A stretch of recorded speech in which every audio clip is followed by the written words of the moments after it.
Yo, what's going on, guys? I got the patch 11.4b meta snapshot update. There was a B patch. I did a little video on that, a short video on that earlier this week. But let's get into what the comps are. Olaf is still broken. I released an Olaf guide. Everyone was saying like, oh, Olaf is trash now, but nope, he's still the best composition.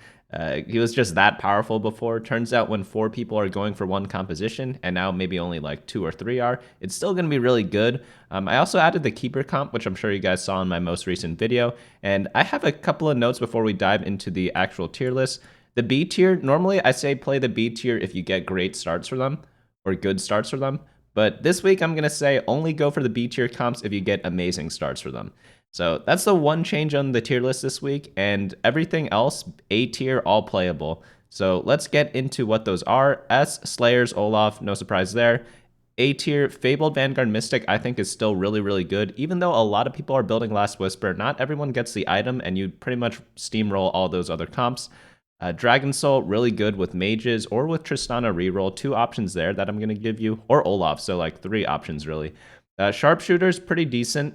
Sivir carry is a real thing, and I actually think this comp is really, really fun. It's probably one of my favorites, and of course, after that, we have the Keeper comp. GA, Morello, Kennen, gonna destroy a lot of teams. Kale is still decent. She's actually not very good, but because so many people play her, that's what's causing her to not be good. So I expect that once people stop playing her a little less, instead of having like 2 or 3 Kales per game, there's only maybe 1 Kale or maybe 2 Kales. It's going to feel a little better than it is right now. Enlightened Talon. Talon got a bug fix. It happened a little later than I expected. I thought they were just going to hotfix Talon, but they just did it in a B patch, so now he's going to be good again. And then 8 Brawler Shyvana. Pretty good comp still. You need the chosen brawler. You need to high roll a little bit, get like 3-star Shyvana, get set early. It's a little one of the riskier A comps. It's like borderline A and B tier, I'd say. And then Warlords, if you get great items for Warlords, if you're win streaking with Warlords, if you get a lot of Katarinas, a lot of Tryndamirs, you're going to be doing well with Warlords. So Shyvana and Warlords, I'm going to say those are like between A and B tier. And then for the B tier, Cultists, they're actually like the only playable B tier comp this week, in my opinion. I feel like if you get a great Cultist start, you could play them. The rest, not so much. So Assassins, Reroll Mage, Diana, Duelists, even Mage Elderwood, that comp isn't really good anymore. And Zed, like, I would avoid playing all of these if at all possible. And of course, don't play the C comps at all. So again, I really only recommend going for these compositions if you get like super amazing starts for them. Because instead, you guys could just be smashing people with Olaf and Tryndamere with Slayers, just like how you guys should be smashing the like button right below the video and the subscribe button if you guys are new. So without further ado, let's get into how to play every one of these compositions. So the Slayer comp, oh, and just a preface, I updated like almost every single one of the graphics of the good compositions. I'm pretty excited to explain all of that because I don't update them every week. I really only update them after like a major change, but today I had a little more time, so I just updated a lot more of the graphics for this week. So in the Slayers, like Last Whisper, a great item right now. Put it on Tryndamere, Samira, or even Olaf, still really good. Runons, believe it or not, is still very, very, very good on Olaf. I still think it's one of the best items on him because with the Deathblade, you're still going to get a ton of Deathblade stacks. The whole point of Runon's Deathblade, even though the Cleave was an amazing addition on Olaf, Runon's Deathblade is still one of the deadliest combinations in the game on any attack damage champion. So we're still going to be going that. GA is still the best defensive item on Olaf. I like that over RFC, but RFC is still playable. Tryndamere is a great carry. I dare say he's even like the primary carry now because you put Last Whisper, IE, GA on him. Hand of Justice is also good. Deathblade's also good. He's like one of the best units to kill backline because he starts in the front line, he dashes to the back line, and then he kills their carry. So if they have a Kale in the back that's hiding, Tryndamere dashes to Kale, autos her twice, and she's dead. It's kind of crazy.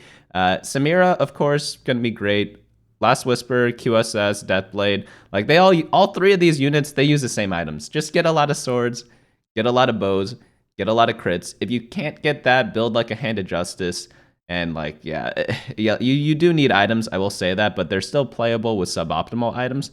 And you guys can read the full guide here. We had like one of the challenger players in my Discord, discord.gg/BunnyMuffins. He wrote like a full guide on how to play Olaf on my website, so you guys can check that out here. And then for the A tier, Fabled, Vanguard, Mystic, nothing's really changed for this one. You just want a lot of Nikos, you want items for Nico, you want Chalice of Powers for her. Maybe like a Sunfire Cape in the front line would be pretty good too because you don't really use belts or chains that much in this comp. The only required item I'd say is a Guardian Angel for Neeko.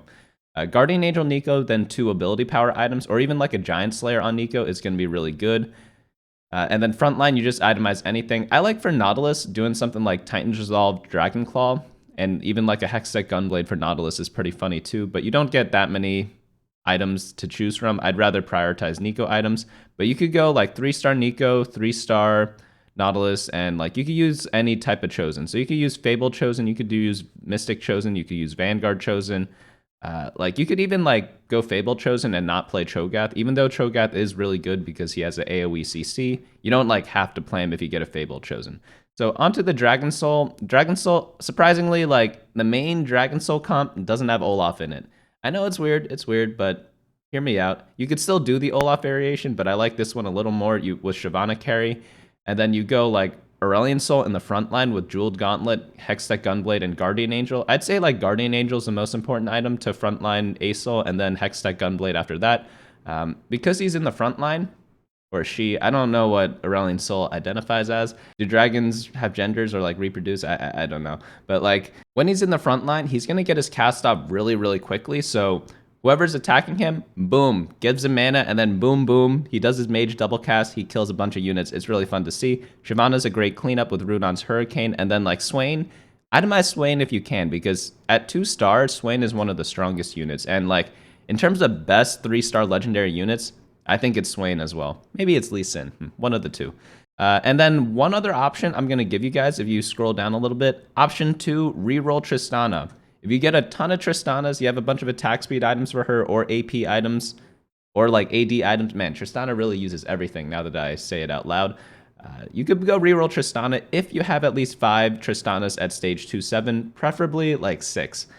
But you could do stuff like Quicksilver Sash for defense, RFC, Rage Blade, Jeweled Gauntlet, Deathblade, Runons, Infinity, like any damage item is going to work on her. AP or AD, you're going to be doing fine. So on to Sharpshooters. Sharpshooters, I really like this build a lot. You could also do reroll Tristana in a Sharpshooter build, but it is much better to do it with Sivir, just because reroll's a little less powerful now. I'd say the only reroll comp that's actually good is the Tristana. Every other reroll comp is trash, which is why in the B tier, I list all those comps as like do not play except for maybe Cultists. So Sharpshooters, the best in slot Sivir by far is Rapid Fire Cannon, Last Whisper, and Quicksilver.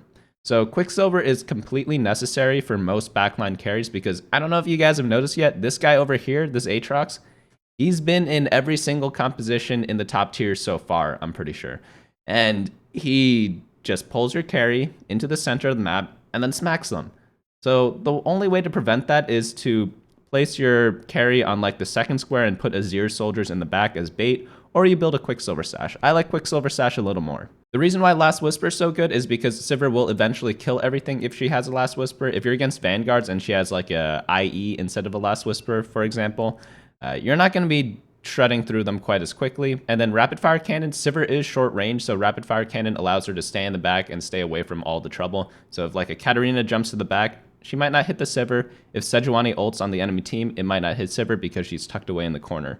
Onto the next build, Keeper Kennen.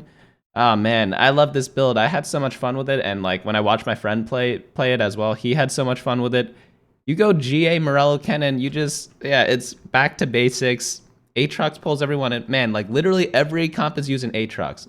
Maybe they need to nerf Aatrox and not like any of the other comps. I wonder how the meta would change if that happened. But you guys can watch the video on this. I'm sure you guys have already done that. But I go through like the full guide there. But essentially, you just go for 4 to 6 keepers in the mid game. And in the mid game, that's when keepers are the strongest because the flat shield is just too much for a lot of teams to handle. So you pretty much steamroll all of stage 3 and 4. And then you roll at level 8 or level 9 to get legendaries or 3-star Kennen to win the game. Onto the next build, we have Kale comp. Again, Kale comp, it's a little weaker than it normally is because a lot of people are still playing it despite it not being like that good, but still playable. And once people start playing the other compositions, people are going to be playing Kale less, and then that'll make it a little more powerful because you'll be able to find Kale a bit easier. So nothing's changed here. Like we have the full guide on my website. Like I have a gameplay guide, I have a video guide, I have a written guide. So just go ahead, check that out if you want to learn more Kale. And if you guys were curious about where to find this tier list, it's on my website, bunnymuffins.lol/meta. I have a bunch of other guides there too that I suggest you check out. So go to the homepage to find all the recent articles. So Enlightened Talon. Talon's back. He was bugged before. So I thought they were going to fix him a little faster than they actually did. I thought they were going to fix him within a day or two because everyone was complaining about the Talon bug, but they took a week to fix it. It's okay. Like, I know that they wanted to do a B patch, so it makes sense to lump everything in there. So I forgive them for that. But I love Talon personally because when he jumps around, it's so fun to see. Morgana with Morella Namicon is a mandatory item, and then like just 3 sword items for Talon, Guardian Angel being the most important. Then in the late game, you itemize Yone, and you could get into this build from like a Duelist start. You could get into this from like a sort of like a Janna Yuumi start. A lot of people like doing that because they heal the whole team, and a lot of units in stage 2 can't actually kill Janna Yuumi. Lots of different ways to get into this build. Just make sure you have a attack damage item holder and a Morella Namicon holder if you have that item early. Onto the next build, Brawler Shyvana. This one's very easy to play. So if you get like Chosen Brawler early, you could kind of force this comp after that. The way I normally play this comp is it's one of my options if I roll down on stage 3-2 at level 6. So if you guys like are doing that leveling pattern where you're rolling down on level 6 at stage 3-2 because you like had a huge loss streak early and you're trying to stabilize during stage 3, going for like a Brawler Chosen is one way to stabilize. So I don't like force this comp, but it's like one of my options when I'm doing that type of leveling strategy.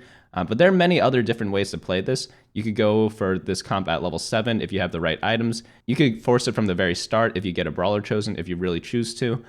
But once you get a little higher up, you can't play this comp that often, in my opinion. So just keep that in mind as you are piloting this. So most important items, Runon's Hurricane is a must on Shyvana. Then you could do anything for her, like Hand of Justice is really good, Zeke's Herald for Vi. Putting her next to Shyvana is really good too to give her attack speed buff. RFC is good, Quicksilver Sash is good on Shyvana. Lots of different options there. Nunu, if you get him 3-star, you could do what's called like Chinese Nunu. That's like Hextech Gunblade with a bunch of tank items. It's really funny to see. I wouldn't go for this every game, but like if you have the 3-star Nunu when you're looking for 3-star Shyvana, you might as well itemize Nunu as well. And then lastly, of course, the late game bomb set. He's going to be doing a lot of work. So yeah, just itemize him next. After that, we have Warlords. Warlords kind of like one of those high roll compositions. If you get it, you're going to do really well. If you don't get it and you try to go for this comp, you're going to do very badly. So if you're doing like lose streak Warlords, don't do that because you're going to get absolutely smashed. But because Tryndamere's so good right now, i.e. GA Last Whisper Trindamere with the Warlord buff, it's going to be really strong. He's going to be whacking people, like one-tapping people all the time. Katarina, if you get perfect item Katarina, he's going to go off no matter what and like destroy a lot of people. So if you have 6 Warlord buff, which gives her a lot of survivability and ability power, she's going to be doing crazy amounts of damage to the backline. Samira for the late game, Azir for the late game. And yeah, you guys already know how to play this because we did a lot of work on this for the past couple of sets. So on to the next tier, it's B tier. I'm going to go through these a little quickly. So for Cultists, you could do like a reroll Cultist, get like 3-star Elise or TF, or you could skip that, go into the later game carries such as Sivir and Kalista, and you get perfect item Kalista, get a bunch of Zeke's Herald on Sivir, and if you do get the 9 Cultists by rolling on 8 for Zillion, you just play them. Hopefully you have like a spatula to do like Duelist Spatula. Duelist Spatula on Sivir is really good. That way you don't have to go level 9 to get the big power spike for Kalista. You're going to be doing pretty well, and Kalista's actually not a bad carry, believe it or not. And she uses a lot of the same items as like Olaf. So you notice we're using Runons, we're using RFC. Like all those items can be used on Olaf. So say you're going for Olaf, you don't get enough swords to build an Olaf or Tryndamere. You could go Kalista if you hit a Cultist Chosen and like have a bunch of Cultists from the early game. It's a possible thing, but like I wouldn't play Cultists like that often. Like maybe 1 out of every 10 or 20 games, I'd be playing Cultists. So on to the next comps, Assassins. It's a Kali carry. Like you just need to high roll it. Like all these comps I'm going to go through, you're just going to have to high roll them. Reroll Mage, Diana Spirit Assassin. Like if you have 6 Dianas at 2-7, like go ahead and try for this. Before when you did reroll, I'd recommend having like 4 or 5 at stage 2-7. But now I really recommend like 6 or more if you're going to do it because they're just not as powerful as they used to be. Next comp, Duelists, same thing. After that, Mage Elderwood. This is not a reroll comp, but Mage Elderwood is kind of one of those standard compositions with standard leveling patterns, but they're just a lot weaker now because Elderwood got nerfed a lot. So until someone figures out like a better way to play this, I would kind of avoid it. Maybe you're supposed to play Elderwood without mages now, who knows? But if you do go for like what's on your screen right now, the 9 Elderwood or the like 5-6 Elderwood with 5 mage, 6 Elderwood, like, you'll do okay, but you'll see that your power level's a lot weaker than it normally is. And part of the reason for this is because Aurelion Soul is still contested, and so people are still stealing your carry, but the overall power level of the comp, because Elderwood got nerfed, is just not as strong. So it's like, it feels contested even though it is not, and yeah, that's just why it feels a little weak right now, to me at least. And then Zed Spirit, like, if you're doing like a horrible game and you have like a bunch of attack speed items and you're rolling down on 3-2 and you hit his Slayer Zed chosen, like, I guess you could go for this comp. That's the only time I would do this. Like, I never want to like purposely go Zed because he's just a lot weaker than everyone else right now. And that's pretty much it. Don't play Reroll Nasus. Don't even try this. I guess if you have like 9 Nasuses at stage 2-1, go for it. But I don't know. I haven't seen anyone do well with this, so use this at your own risk. Obviously, if you're like below Masters or like even below Challenger, like you could play anything and do well if you're like really good at the game. But you could do just as well by playing one of the better comps too. So it's like, it doesn't make sense to play this at all. Item priority, Sword's going to be the best. No surprise there. I like Rod a lot for early game, and then Bow and Glove, those are going to be necessary for all the attack damage compositions.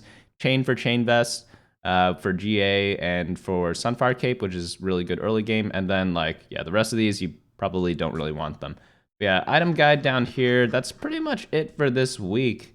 To sum up, like, just play some Olaf still. And yeah, like Tryndamere is still good too. But there's like a couple of varieties here. Like, look at the A tier. There's a lot of playable comps.